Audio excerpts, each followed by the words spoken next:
اس کے مطابق سلوبہ بن نستونہ عیسائی قوم کی طرف سے 10,000 دینار سالانہ بطور جزیہ ادا کرے گا اور کسرا کے ہیرے اور موتی اس رقم کے علاوہ وصول کیے جائیں گے۔ جزیہ کی رقم صرف ان عیسائیوں سے ہر سال وصول کی جایا کرے گی جو اس کی اطاعت اور توفیق رکھتے ہیں اور جو کمانے کے قابل ہوں گے۔ ہر کسی کو جزیہ کا اتنا ہی حصہ دینا پڑے گا جتنا وہ آسانی سے ادا کر سکے گا۔ اس معاہدے کی روح سے مسلمانوں پہ یہ فرض عائد ہوتا ہے کہ وہ عیسائیوں کی بستیوں، بانکیا اور بسمہ کو ہر طرح کا تحفظ مہیا کریں۔ پادری سلوبہ بن نستونہ کو اس کی قوم کا نمائندہ تسلیم کیا جاتا ہے جیسا کہ اسے اس کی قوم نے تسلیم کیا ہے۔ اس معاہدے پر جو خالد بن ولید رضی اللہ تعالیٰ عنہ نے کیا ہے تمام مسلمان رضامند ہیں اور وہ اس پر عمل کریں گے۔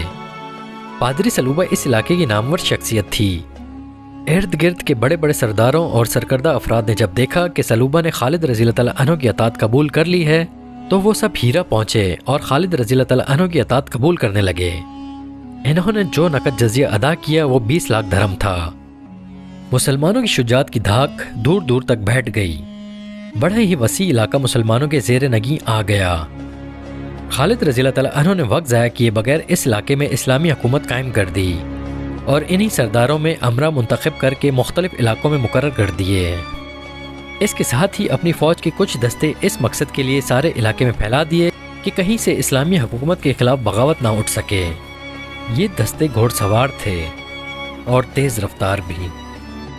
خالد رضی اللہ تعالیٰ عنہ نے اپنے 3 بڑے ہی تیز اور پھرتیلے سالاروں زرار بن الزور، کیکا اور مسلم بن حارثہ کو ان دستوں کے ساتھ بھیجا تھا۔ ان تینوں کا انداز ایسا جارحانہ تھا کہ جدھر جاتے تھے ادھر لوگ دبک جاتے اور ان کے سردار آگے آ کر اطاعت قبول کر لیتے تھے۔ اس طرح جون 633 عیسوی ربیع الآخر 12 ہجری میں دجلہ اور فرات کے درمیانی علاقے اسلامی سلطنت میں آ گئے۔ تخت و تاج کے ہوسکاروں نے اپنی قوموں کو تاریخ کی تاریکیوں میں گم کیا اور اپنے ملک دشمن کے حوالے کیے ہیں۔ فارس کی شہنشاہی جو ناقابل تذکیر سمجھی جاتی تھی اور جس کی فوج ذرہ پوش تھی اب زوال پذیر تھی۔ مسلمانوں کی فوج کی نفری فارس کی فوج کے مقابلے میں کچھ بھی نہیں تھی۔ یہ نفری ذرہ پوش بھی نہیں تھی اور آتش پرستوں کی فوج کی طرح اتنی زیادہ مسلح بھی نہیں تھی، مگر آتش پرست شکست پہ شکست کھاتے چلے گئے اور فارس کے دارالحکومت مدائن کو خطرہ پیدا ہو گیا۔ وہاں اب کسرا اور شیر نہیں تھا، وہ صدمے سے مر گیا تھا۔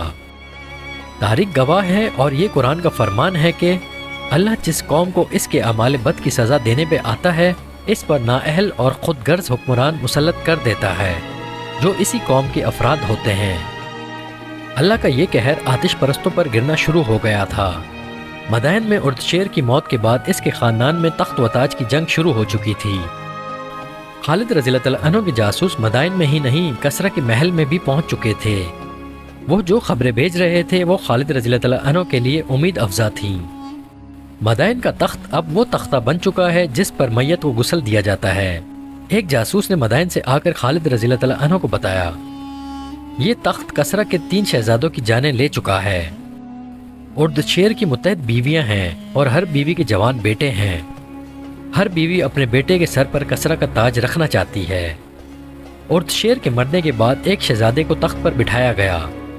2 روز بعد وہ اپنے کمرے میں اس حالت میں مردہ پایا گیا کہ اس کا سر اس کے دھڑ سے الگ تھا۔ 2 نہایت خوبصورت اور جوان لڑکیوں کو، دربان کو اور 2 پہرے داروں کو جلاد کے حوالے کر دیا گیا۔ اس شہزادے کے قتل کے شبے میں ان سب کے سر قلم کر دیے گئے۔ اس کی جگہ اردشیر کی ایک اور بیوہ کے بیٹے کے سر پر کسرا کا تاج رکھا گیا۔ تیسرے دن اس نے شراب پی اور بے ہوش ہو گیا اور ذرا دیر بعد مر گیا۔ اب 7-8 آدمیوں اور 3 جوان عورتوں کو شہزادے کو شراب میں زہر پلانے کے شبے میں قتل کر دیا گیا۔ سالار اعلیٰ تیسرا شہزادہ تخت پر بیٹھا۔ دوسرے روز محل کے باغ میں ایک بڑی دلکش رقاصہ کے ساتھ ٹہل رہا تھا۔ کہیں سے بیک وقت 2 تیر آئے، ایک اس کی آنکھ میں اور دوسرا اس کی شہرک میں اتر گیا۔ کسرا کا تخت پھر خالی ہو گیا۔ تخت ابھی تک خالی ہے۔ کسرا کے وزیر اور 2 سالاروں نے تاجپوشی کا سلسلہ روک دیا ہے۔ انہوں نے فیصلہ کیا ہے کہ جو علاقے فارس کی شہنشاہی میں رہ گئے ہیں انہیں مسلمانوں سے بچایا جائے۔ انہوں نے دجلہ کے پار اپنی فوج کو اس طرح پھیلا دیا ہے کہ ہم جس طرف سے بھی پیش قدمی کریں گے ہمیں روک لیا جائے۔ ان کی اس فوج کی نفری کتنی ہوگی؟ خالد رضی اللہ تعالیٰ عنہ نے پوچھا۔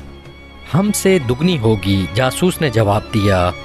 اس سے زیادہ ہوگی لیکن کم نہیں ہو سکتی۔ مدائن دجلہ کے پار ہے، آتش پرست ہمیں دریا پار نہیں کرنے دیں گے۔ اللہ کے دریا اللہ کی راہ میں لڑنے والوں کو نہیں روک سکتے، خالد رضی اللہ تعالیٰ عنہ نے کہا۔ آتش پرست ہمیں روکنے کے قابل نہیں رہے۔ جس قوم کے سرداروں میں پھوٹ پڑ جاتی ہے، اس قوم کی قسمت میں تباہی کے سوا کچھ نہیں رہتا۔ ہم مدائن کی طرف کوچ کر رہے ہیں، خالد رضی اللہ تعالیٰ عنہ نے اپنے سالاروں سے کہا۔ ہم دشمن کو سنبھلنے کی مہلت نہیں دیں گے۔ خالد رضی اللہ تعالیٰ عنہ اپنے سالاروں کو کوچ کے احکام دے ہی رہے تھے کہ انہیں اطلاع دی گئی کہ مدینہ سے خلیفۃ المسلمین رضی اللہ تعالیٰ عنہ کا قاصد آیا ہے۔